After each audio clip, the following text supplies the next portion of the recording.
Nisselman, Shishelman, Juho.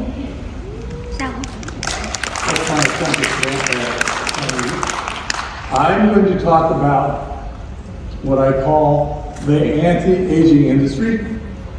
Now, this is a goal that's a very worthwhile goal, just like converting to clean energy is a very worthwhile goal, but you have to come up with mechanisms and a way to get it done, and a system that lets things happen. The same thing is true in anti-aging and in the longevity business. So I focus on things that we know are coming, are going to be available, but also are certain things that entrepreneurs can play a big role in along the way, because we're going to have the economy and the business models in order to support this. And so I will talk about anti-aging industry. I'll talk about AI because that's the big enabling mechanism that Steve said. I'm going to talk about the longevity and the human dream. The longevity and the human dream, to be a healthy, wonderful life. That's the goal that we have. The AI is the mechanism to get there, so it's on the wrong line. It should be in the next line, which is, understanding genes and genetic and manipulation, big data, and health management systems. And so we're going to be soon, so we've actually almost started the age of longevity. And we're beginning to see progress there, but we're going to see a lot more. And I show the picture of the aging exercise, the aging bloomer exercising, and the doctor with the smart interface. That's a lot of the key issues that are going on. Okay, so I can't read there, so I have to turn and read this way. The global market for AI applications within healthcare has jumped from about 5 billion in 1920s to an astounding 51 billion by 2027. That is less than 3 years from now, 2+ years from now. That market is going to be over 50 billion. That's incentive for entrepreneurs and for venture capitalists and for a lot of other people to get involved in this market, to bring what people want. That is what the customer wants to have. And a lot of that is going to be enabled by AI. And the most important thing that AI does is significantly lighten the burden of our healthcare system. And it does it in a number of different ways, but the thing that it's really going to do that's going to make a difference in your life is going to bring you personalized medicine. That is, you're going to have the equivalent of having a doctor with you all the time, but a doctor that will make you live longer and be healthier. That's the real advantage that's going to come from that. And that's we're striving for, and that's going to happen as long as we let the market forces and people's ingenuity go to work. So the AI systems have already demonstrated a remarkable adaptability in aggregating and analyzing data from diverse data streams.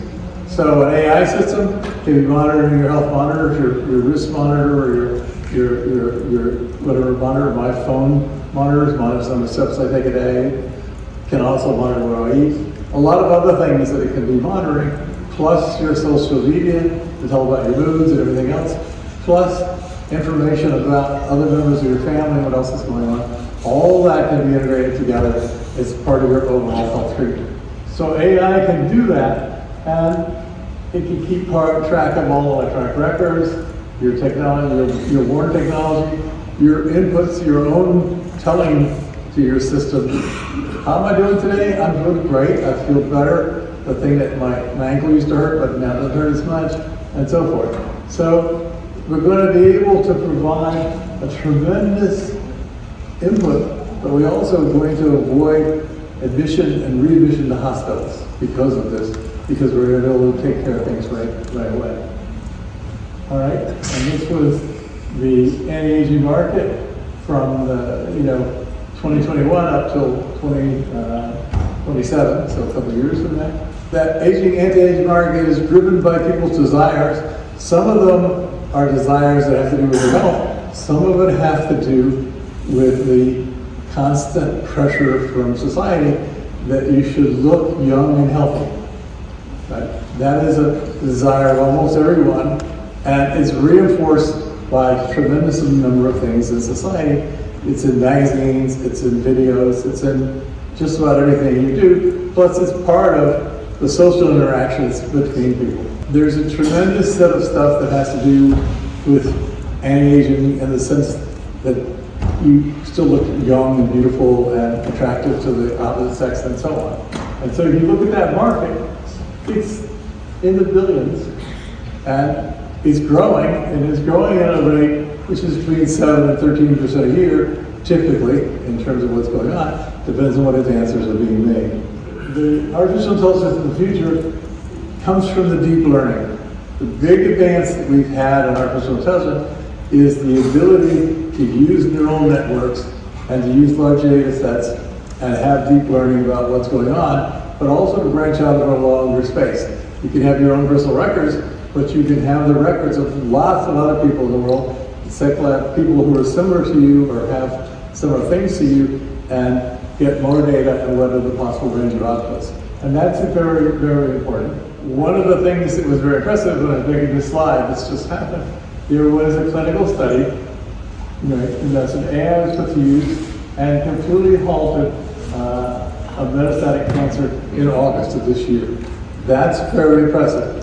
That had to do with individual medicine rather than a general process of saying, well, there's this kind of cancer and we give people this drug. No, this had to do with actual treating of that individual. There are a number of exponential trends, and this is what I was saying in earlier discussions. We have a lot of new technology coming together that are rolling exponentially and have new powers, and those trends, when you put them together, enable you to do things that we couldn't do before. Trends in biotechnology, which are the ones that are going to allow us to be doing real healthcare, there are, gene editing. The CRISPR-Cas9 technology is really a revolution. It's my colleagues who discovered this and shared the prize for this. They knew right away was going to become important. And there were big battles before, not just over the Nobel Prize, but over who would have the patents for this kind of activity. So there's regenerative medicine. Now regenerative medicine, I separate out a little bit from the CRISPR-Cas9, but it's the fact that we can do we've done enough progress in stem cell research. We can do now tissue engineering and editing of DNA in order to cure people of things that are going to turn into diseases, or were the early stages of disease that you can turn around so that they're not becoming a disease. And that's a good example we just had recently that a prize was awarded for was doing sickle cell anemia. That actually was done. Now the problem is it's expensive, it's $2 million treatment, but this is the very early stages. After it's been done for a while, people learn how to do it much less expensively. And it's really the advancement in data processing and storage capabilities with the exponential growth in computer power that we could do these really complicated biological analysis. And this is similar to what we've seen in other areas due to the progress in information technology, and we can make advances in medicine the same we have in some other fields, particularly communications. 1900 to 2000, the previous millennium, we saw life expectancy increase at a rate of about 1 year every 10 years. And that was due primarily to what I call civil engineering. That is, we had better sanitation, we had water, clean water that came to your, where you live, and sewage, drainage. We had better food management in terms of refrigerators and in terms of transportation around. So if you farm as far away, you can still get the food quickly in sometimes refrigerators. You can get it to your own home very quickly, and that means you have high quality food that's available, just like having refrigerators help preserve it and let you eat it over a long time period. And we had better infrastructure amenities like electricity and heating. The kind of houses people live in have improved very substantially. And there's been some improvement due to medicine, right? You would think that all our improvement will be due to medicine, but actually only a small fraction of it was due to medicine. And it was due to vaccines, the fact that we started having vaccines, and we started having antibiotics so that we could cure infections and we could prevent some kind of infectious diseases. I have another plot that I added on here, which shows as a function of time since 1950 up to the present day, up to just as COVID that big, shows the life expectancy of women at the top in red and men at the bottom line in blue. And you can see what I'm talking about, the increase of life expectancy, roughly 1 year per decade that you're around. Now, in fact, by the end, it was coming up at 2 years per decade, but you see this little dip at the end, that was COVID, and in terms of it, we lost an extra 3 to 6 million people that died during COVID that we wouldn't have normally died during that time period, would have been stretched out over more time, and life expectancy would be greater. So that's the point, and I wanted to focus on it. Hopefully my slides didn't change too much. So here I wanted to focus on this in more detail, particularly for women. So this is the life expectancy of women from 1840 to the present day. And you can see 1840 down here, 2024 up there, and you can see various countries where the data were taken, where you can see the life expectancy was increasing, and it's increasing about 1 year every 4 years, according to this line. Now it's a little faster, that's 2.4 years per decade.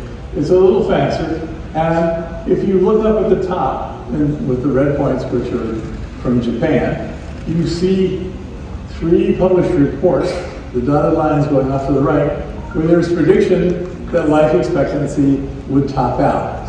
And that's because there are certain diseases and certain things that happen as people get older.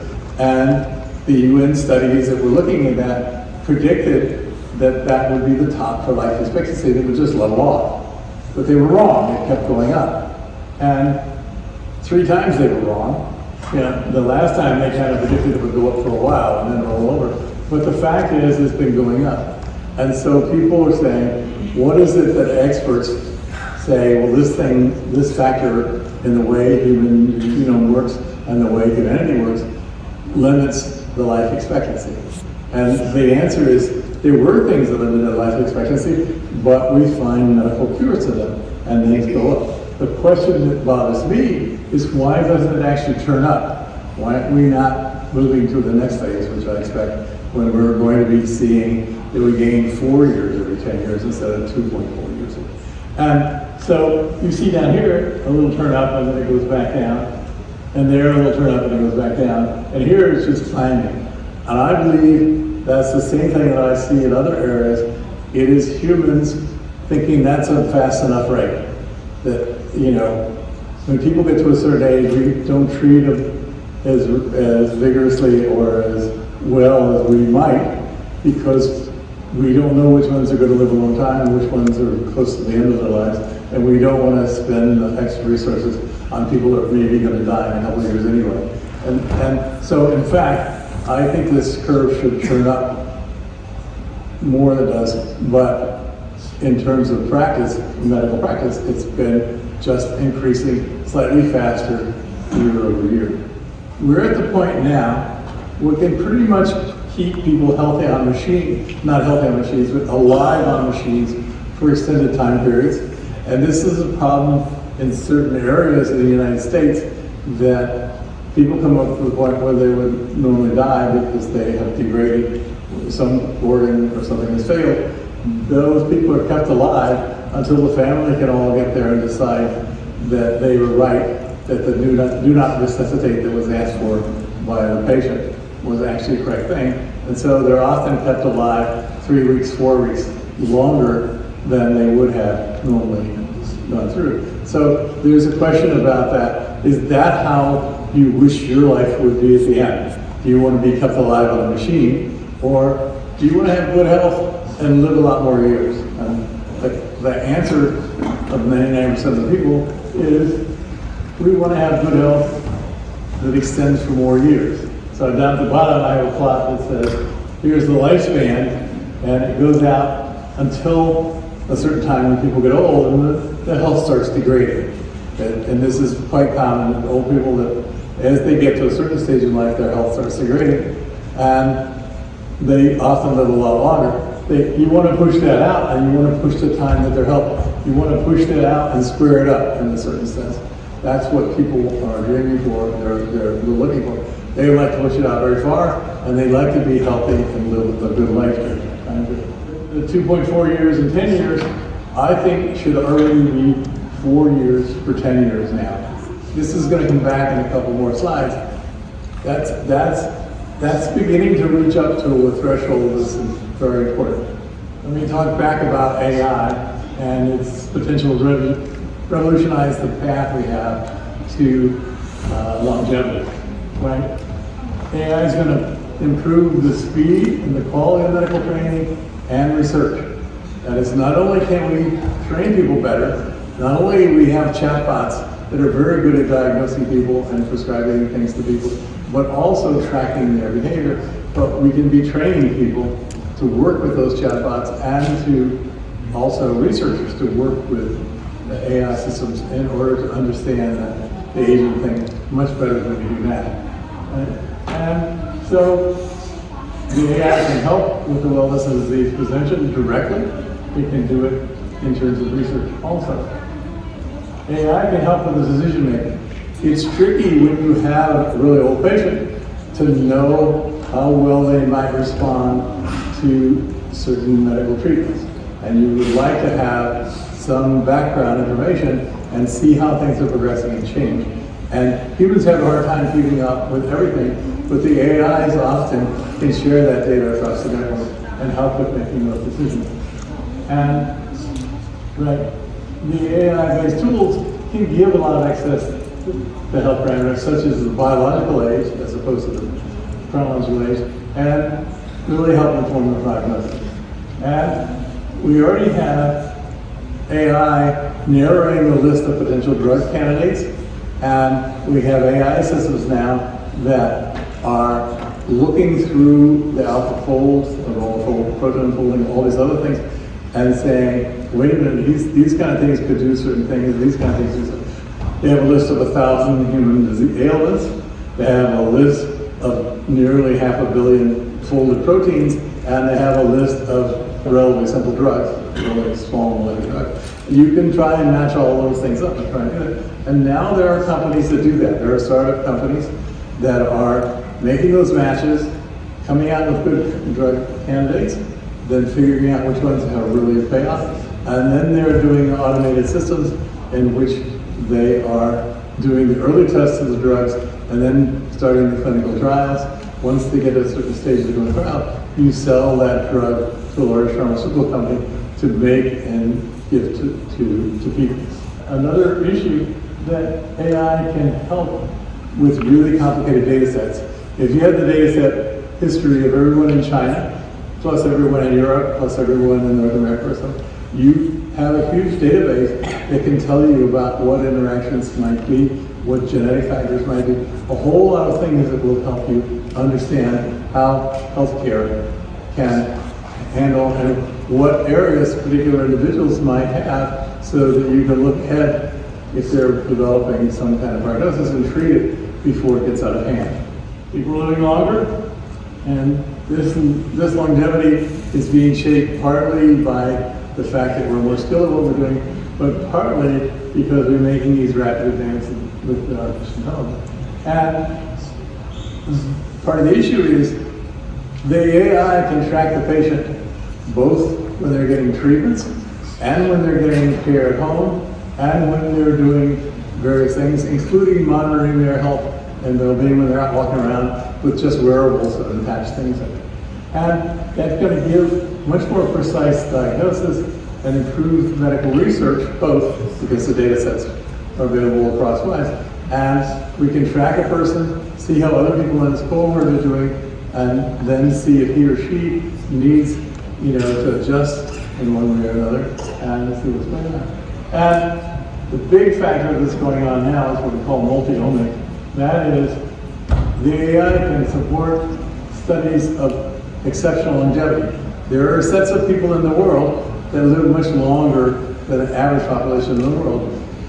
Very careful studies of those and very careful studies of both genetics and the everyday operations will provide a lot of information on what's the interplay between genetics, metabolism, the proteins, and other activities that people have in their lives. And that will help the machines and the human, the investigator, sort out and analyze what's really helping people live longer and live healthier. Here is a test. You go and you do a survey of people who are experts in the field, and you ask them, what are these guys going to do? Are they going to help? Are they going to help people stay more independent in old age? Well, surprisingly, people, the experts in the field say, yes, the AI is going to help, and it's going to help somewhat more than likely. That is, they're not saying absolutely 100% it's going to stop, but they're being conservative and they're saying it's somewhat likely. Right? Whereas if you ask, is it going to make healthcare more equitable for people all day? Well, the answer is some likely.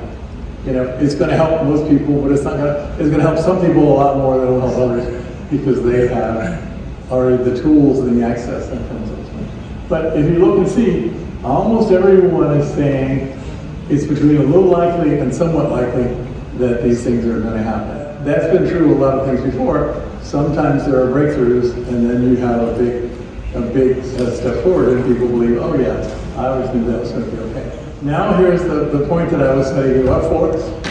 If, the last century you were gaining 1 year for every 10 years, and the end of that, in the beginning of this century, you were gaining 2.4 years for every 10 years you lived.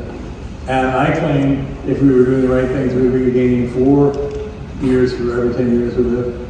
When are we going to get to the point where we really understand genetics and so forth, where we're gaining more than 1 year per year? But I live for a year, my life expectancy is more than a year longer than it used to be, right? What about if I live for 10 more years and I'm gaining 20 more years of life expectancy? When is that going to happen? Well, it's not that far away, you can predict, but it depends on what effort and what kind of thing we do. But it leads to the thing, I used to ask my students this as a oral practice exam to see how they thought it would be, and they all would come out with roughly a similar kind of answer, that it was going to happen in their lifetime, and then they would start arguing why they couldn't be true, that why they would be wrong, because they know human society could not handle it. If everybody in this room and everybody they know and all their friends knew were all going to live forever, that's going to disrupt society in a bigger way. So they knew we couldn't handle it as humans, but the fact is, it's not that necessarily that far away. And so, Gray, I was talking to him about it some years ago, explaining that, and he said, he coined the phrase longevity escape velocity. The longevity escape velocity is just like a rocket taking off for the Earth. If you have more than a certain speed, you're going to escape gravity and go off forever, right? Well, the longevity escape velocity is basically the same thing. Once we get to longevity escape velocity, as long as you're conservative and careful and lead a reasonable life, you have an expectation to keep living for a really long time.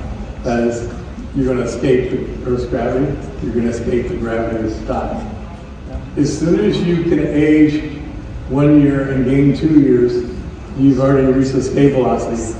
But in fact, if we keep doing medical research and longevity research, we should be able to accelerate that even further, so that when you live 1 year extra, you gain 10 years, right? And then it gets out of hand. So here are the people that predict when it's going to happen. So I'd say these are optimists. I don't know whether they're optimists or pessimists. One guy says it's only 6 years from now. One guy says it's 10 years from now, and so forth. But we know even the most conservative kind of people, like the Pew Research Center, claim there will be at least 8 times as many people 100 years old in 2050 than there are now.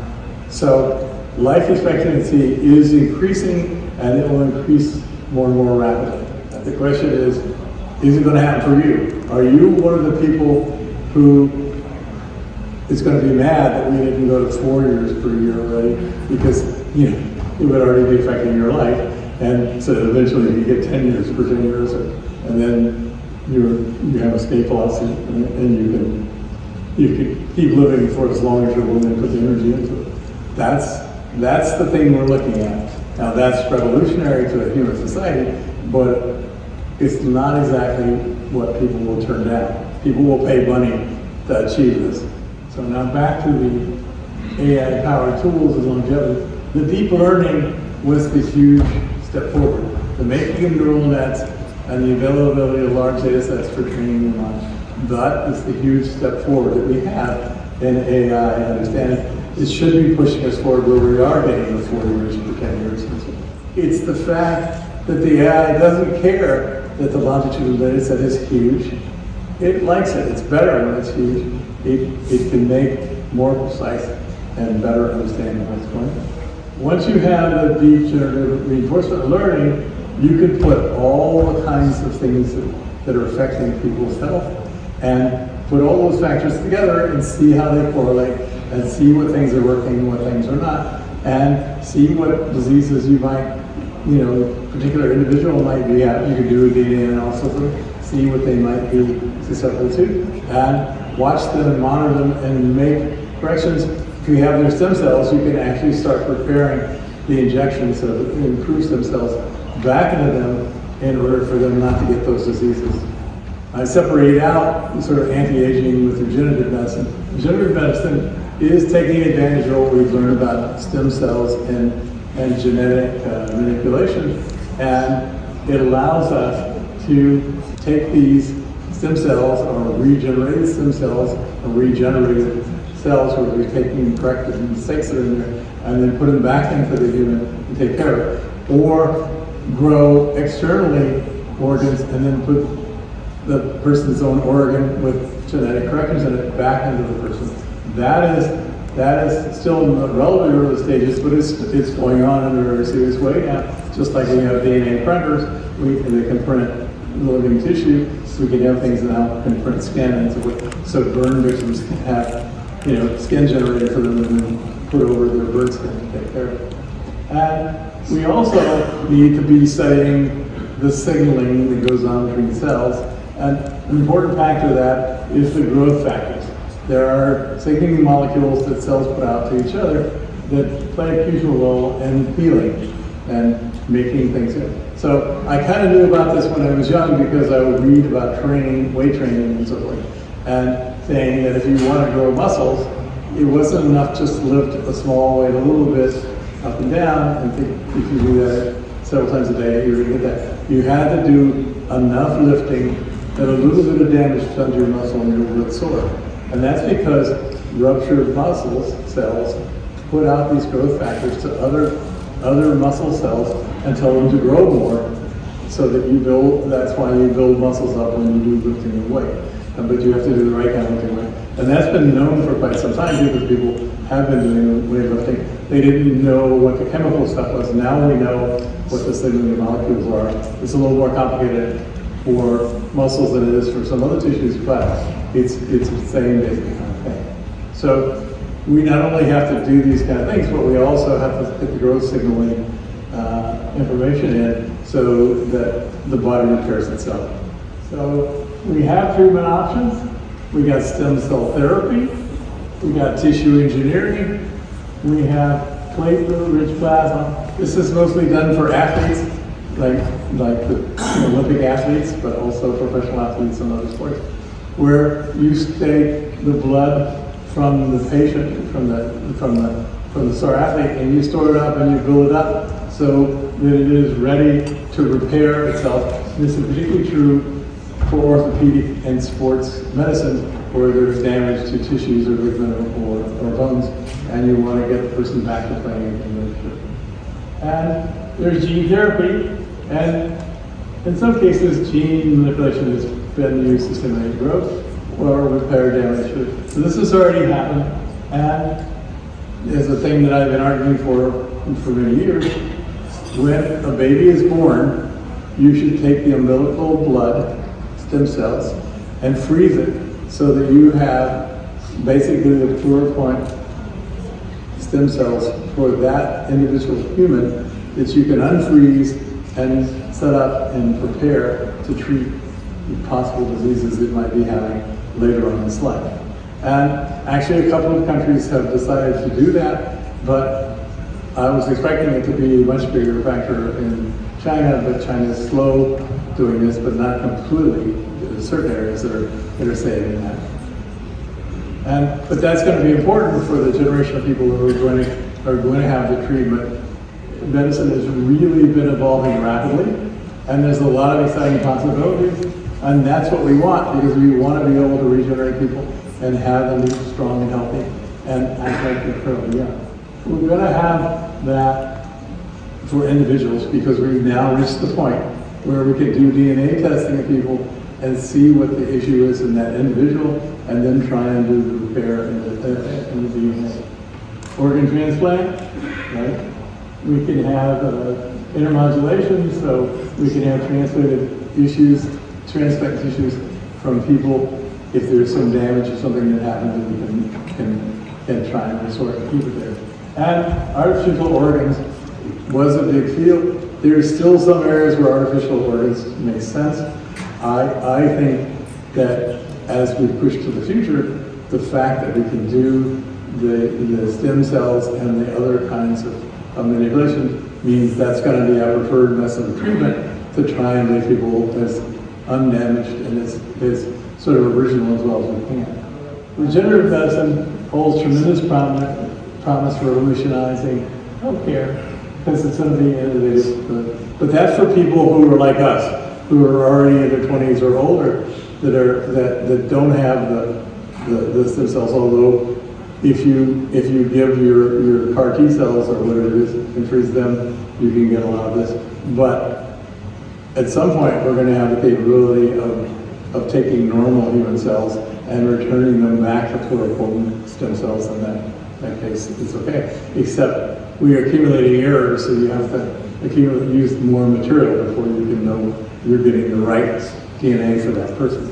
I've been recently getting ads from a company that wants me to take DNA tests so that I know what I should eat. And I thought, does this make sense? And the answer is it partly makes sense because, in fact, as individuals, you have different tolerances for the amount of carbohydrates you eat. And that's sort of surprising.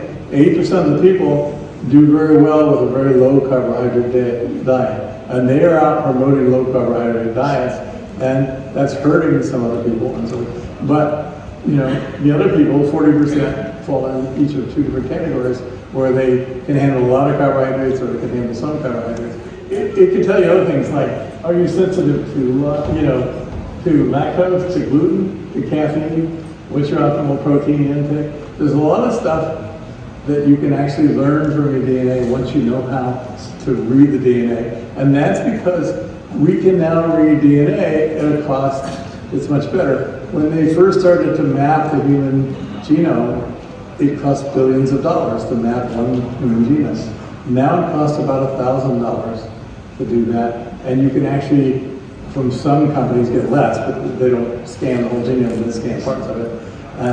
But the Ancestor, 23andMe and Ancestor, they're doing it for like $70, but a full genome run, you can get for about $1,000 now.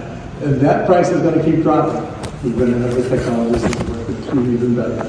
And so we'll see. But there are other factors. It's not just your DNA that turns out what you're tolerant to. It has to do with your genes. It also has to do with your own microbiome. What other bacteria and organisms you have in your gut. It also has to do with how your body itself is responding. It's a complicated set of things because you cellulate, you do a bunch of other things, and you do it in social situations. So it's a little more complicated than just the DNA, but they're not completely crazy. They're just trying to be in the business of selling you DNA tests and giving you a computer prescription on what your diet should look like. I'm getting to the point where I'm coming to what I think is the real goal of healthcare. And first of all, that there's really a great future for healthcare. Keeping healthy people healthy is the real goal we should be shooting for, and then correcting them as they start to go wrong. But we'll see. And so I can see a future where infectious diseases are a thing of the past. You know, once we had vaccines and antibiotic drugs, the death rate fell quite a lot for people who were dying at much before they would be what we call middle-aged. I see it's quite possible that we can cure diabetes, so people won't have diabetes in the future. We can just correct and do it. I see a situation where 3 out of 4 people that get cancer can be made completely in remission. The others, they can be corrected, but it may not be possible to fully correct them yet. Eventually, we're going to learn how to do that. And we already have a place where when an embryo, when the first egg is fertilized, you have the DNA from the mother and father, and you look to see what random sets from the mother and father put together in that egg. You can edit that embryo and remove that. And we already have some cases where fertilized eggs have been edited a little bit, and that can be done. It's still expensive now, but it will become much cheaper in the future. And it's not that expensive now, you can still do it. And so once you do that, you take away sort of genetically inherited diseases that strike you when you're young. It'll be genetically inherited diseases that get you when you're much older, and then we'll eventually figure out how to make adjustments for that. And you know, we're going to have things like surgeons practicing on 3D printers and putting in organs or putting in parts that were made by 3D printers. But eventually, we want to get away from doing surgery. We want to get people where they don't need surgery unless they've been in a terrible accident.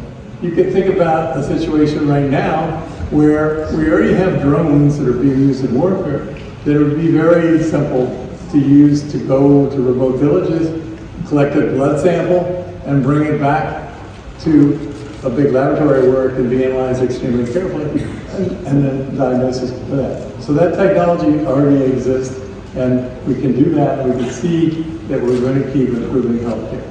Here's the real bottom line. The long-term goal is the best healthcare is to never get sick. That is, the best healthcare is to stay healthy. If you stay healthy all your life, your degenerative diseases that people get at the end of life are also put off further in life. And then you have more time to study and correct that and fix that for the people. So you want to have health care which isn't taking a sick person and making them healthy. You want health care which takes a healthy person and keeps them healthy and keeps them healthy and keeps them healthy, and then does some corrections of genetic problems that arise and keeps them healthy. Right? So you're healthy right up to the point that they have an accident or whatever, the train runs over them. Something that's the kind of long, you want to have the life be healthy at 100% right out to the death. That's the goal, and not people who get conservative and die less. We'll see. So longevity companies have potential to make a huge impact, because once you make these discoveries, you've got to put these discoveries out to the public, and the public has got to use them. The healthcare companies are going to do that because people are going to buy them. If you know the product is going to make you healthy, you're going to buy that product because that's what you want to have. You want to have good health, you want to be a happy person. A lot of things happening. It's the same way that sanitation has made life expectancy longer. We're going to expect that the anti-aging industry, right, the health industry, is going to keep people healthy, and that's going to set a delay in age-related processes that put diseases in motion. So that can be a huge effect and extend people's lifetime by very limited amount. So there's lots of opportunities in these fields to do anti-aging things and to do the eventual long-term thing, which is make healthy people healthy. I want to finish up and wish the UH Forum a complete success and good long health. Shay Shay.